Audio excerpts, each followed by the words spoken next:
My name is Rochelle LaForest. I'm the Executive Director of Right to the City Alliance.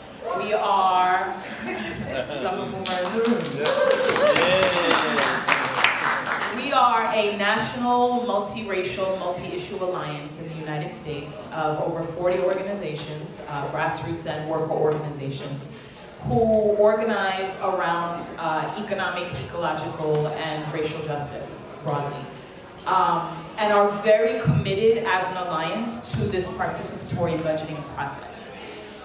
There are 7 organizations represented in, for the PB conference that come from Right to the City, that all of whom are here to learn more about how the participatory budgeting process works, because they're very interested in getting it going in their own cities. So Right to the City is hopeful that we'll be able to play a role in having PB moving in another 5 to 7 cities over the next 2 to 3 years, which is really exciting. We think that participatory budgeting is crucial as a stepping stone toward greater democracy in our urban spaces. We don't romanticize the notion of it or think that it is a one-size-fits-all process or an overall answer that will solve all our problems, right? I think folks who have moved participatory budgeting processes already, some of whom are sitting up in the front with us, will be able to reflect on some of the challenges that exist. I mean, it was mentioned in the morning plenary, and you could see the morning plenary was all men up here speaking about it, right? So there's clearly a gender dynamic that we would love to have addressed.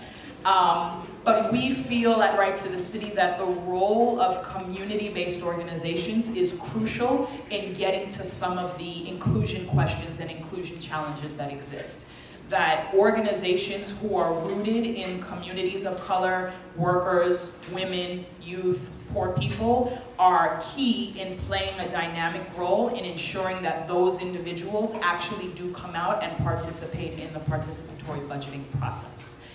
Because these are communities that are typically not welcome into those processes, don't feel welcome, and are excluded from civic engagement processes broadly. Because I don't think it is a problem, and as first Spanish speaker that has been living in this community for a long time, the community, by its own presence, by its own needs, by its own work, makes its voice be listened to. The issue is for us to open up and get out of the way. And I think a lot of times when we're concerned about whether they're going to participate or not, we're ignoring how they're already organized, how they're already present, and we should not start from the perspective that people cannot do things.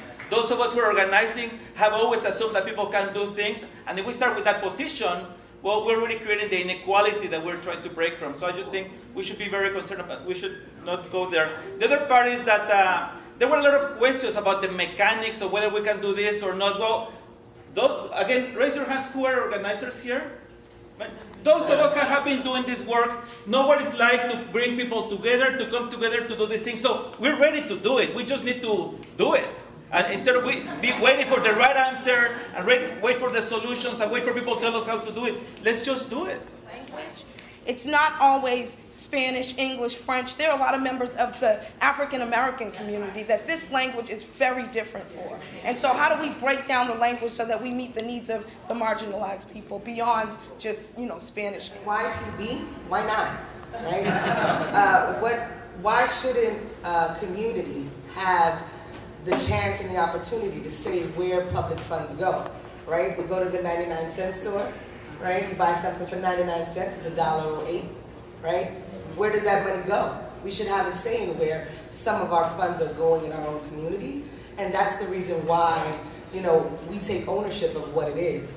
People need to start, and this is just like a general statement, but we as citizens should have a say in what's happening not just in our community, but in our government, and what is it that rolls around in the way that we work on that. And so I think that's very important. We did, my organization did a poll a few years ago. Less than 20% of the people in New Orleans actually trust that city government is going to make their life better. And government continues to do things to increase that distrust and that disconnect. So we look at participatory budgeting. We're a long way from getting there. But what we're trying to do right now is find the places where even in the current process, people are going to have impact go out to the community and find out what their most important concerns are and assist them in impacting those places where they can currently have impact, while we work to show both government officials and the community members that there is the possibility of a better I want to way. go back to her question about how you get people to come out and vote.